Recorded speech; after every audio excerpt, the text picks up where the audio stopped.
समय पहले एक सुंदर सा गांव था। उस गांव में रंगैया और विमला नामक पति पत्नी रहते थे। रंगैया को उसके पिता का दिया हुआ एक खेत था। वो उसी में खेती करके फसल उगाता था। वो एक सुनहरा गर्मी का मौसम था।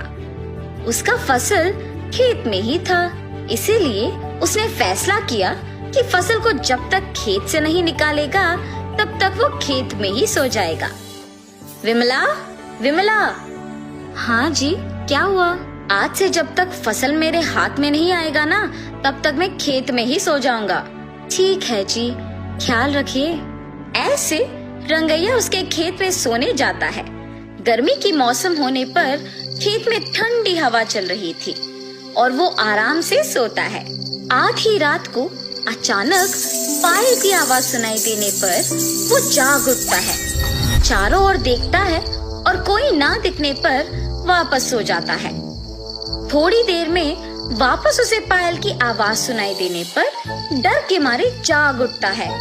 हाँ, यहाँ तो कोई नहीं है, तो फिर ये पायल की आवाज कहाँ से आ रही है?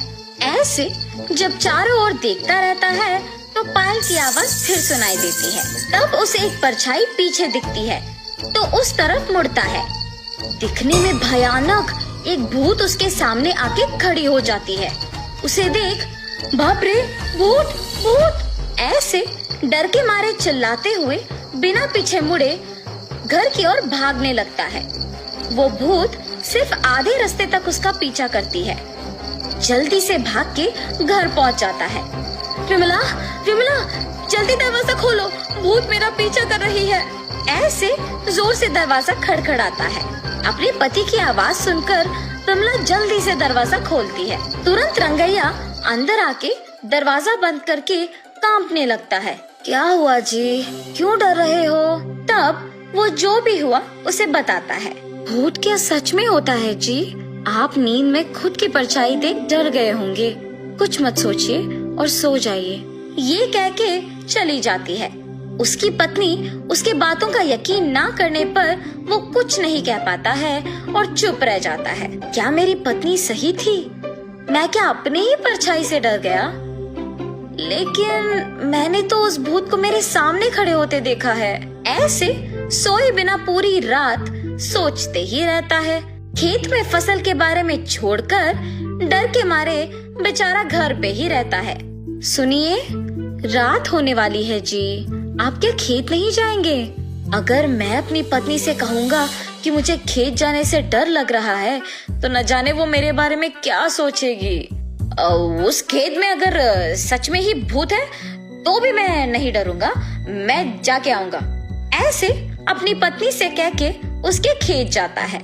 मेरे पत्नी से मैंने ऐसे बात किया जैसे मुझे कोई डर नहीं है, पर अभी खेत जाके मैं अकेले कैसे रह पाऊंगा? ऐसे डरते हुए खेत जाता है। घबराते हुए खेत के चारों ओर देखता है। अब तो खेत में कोई नहीं दिख रहा, पर शायद कल की तरह सोते समय में पायल की आवाज सुनाई देगा। ऐसे सोचता ही है कि उसके सामने वही भूत आके खड़े हो जाती है। कल तो तुम बच गए, पर आज मैं तुम्हें बचने नहीं दूंगी। मुझे कुछ मत करो, मैं यहाँ वापस कभी नहीं आऊंगा, मुझे छोड़ दो। तुम्हें छोड़ दूं? हा हा हा। ऐसे जोर से हंस के रंगैया को गायब कर देती है। सुबह हो गया, मेरे पति अब तक लौट के क्यों नहीं आए? ऐसे अपने पति का इंतजार करती रहती है, पर शाम होने के बाद भी जब वो घर नहीं लौट आए, वो सोच में पड़ जाती है। क्या खेत में वाकई भूत है? क्या उसने ही मेरे पति को कुछ कर दिया? नहीं, ऐसे नहीं हो सकता। पर मेरे पति कहाँ गए? मुझे जानना ही होगा। ऐसे सोचते रहती है। आज रात को मैं अपने पहचान के आदमी से खेत का चौकीदारी करने कहूंगी। अगर वो भी लौट के नहीं आया तो फिर इसका हल सोचूंगी। ऐसे फैसला करके विमला अपने पहचान के एक आदमी को खेत की चौकीदारी करने भेजती है। पर जब वो आदमी भी सुबह लौट के नहीं आता है, तब घबरा के सोचने लगती है, क्या मेरे पति की बातों के मुताबिक वहाँ एक भूत है? जिस आदमी को मैंने चौकीदारी करने भेजा, क्या उसको भी भूत ने कुछ कर दिया? अब मैं इस समस्या का हल कैसे ढूंढूंगी? ऐसे सोचकर खेत को जा रही थी जब रास्ते में उसे एक तितली कांटों के बीच फंसे हुए नजर आती है। उसे उन कांटों से आजाद करते ही वो तितली एक देवता के रूप में बदल जाती है और उसके सामने प्रकट होती है। ये सब देख विमला आश्चर्यचकित हो जाती है। एक साधु की श्राप के वजह से मैं एक तितली बन गई। मुसीबत के समय में तुमने मेरी मदद की है और इसी कारण मैं देवता का रूप वापस पाई हूँ। इसके बदले में तुम कुछ भी मांग सकती हो। ये देवता तो मेरी मुसीबत का पक्का हल निकालेगी। मेरे पति को उस भूत से आजाद करने के लिए मेरे पास सिर्फ ये एक मौका है। ऐसे वो उस देवता को सब कुछ बताती है। उस भूत से मेरे पति को बचा के उस भूत को हमेशा के लिए हमारे खेत से भिजवाने का हल बोलिए माता। ठीक है, मैं जो कहूँगी वो कर सकोगी ना? हाँ, जरूर करूँगी।